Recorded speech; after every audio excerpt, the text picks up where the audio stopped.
Hello and welcome to Charter Local Edition Northwest. My name is Dana Cowley and Rick Miller is our guest. He's with the Franklin County Commissioner's Office. Thanks so much for coming. And thank you. You have been growing like crazy in Franklin County, and so people have decided to do a jail expansion and remodel project, and that's coming right along. That is correct. We've actually, as you know, commissioners are responsible for the financing of the county, of the sheriff's office, and one of the things we needed was a jail. The overcrowding had caused a lot of liability problems for our county.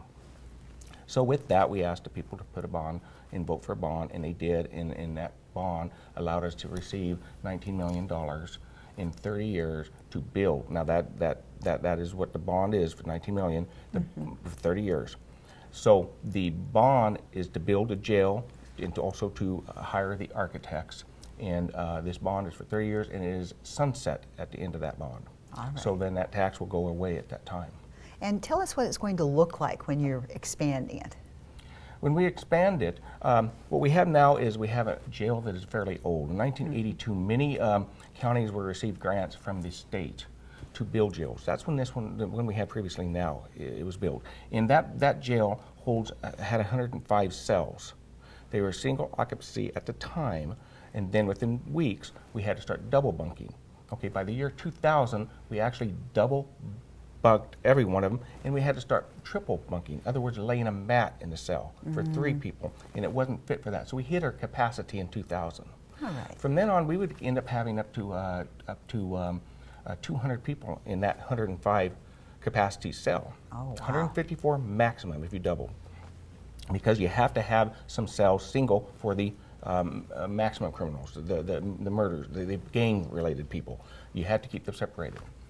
So with that jail became dilapidated. The cost was getting hard to remodel and fix and work on. And so with that expansion now, the building has been going on since March 4th, this time last year, or March 4th of 2013.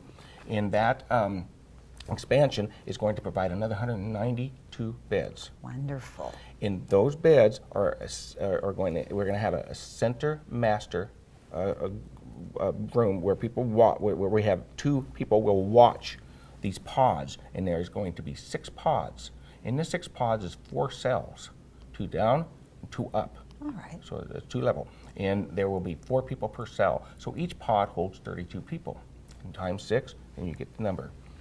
And then once you have your expansion completed, then that's going to allow you to further some remodeling after March. Exactly. The old jail will now become a maximum sentence place. So when we do have trouble, we have these people separated. And there will still be 100 and some beds there, with a total now of 335 beds for our jail. That should provide, with the growth we have in Franklin County, that should provide us for 25 years of being able to hold prisoners. And then how long will it take you to complete everything, the expansion and the remodel? To complete this expansion model will be in December of 2014. The actual expansion will be complete here in March, and we will move the people in there and remodel the old jail. Oh, perfect. Rick, thank you for explaining all that. Thank you for joining us on set. We really appreciate this. Thank you. This is Franklin County Commissioner Rick Miller. I'm Dana Cowley, and you're watching Charter Local Edition Northwest.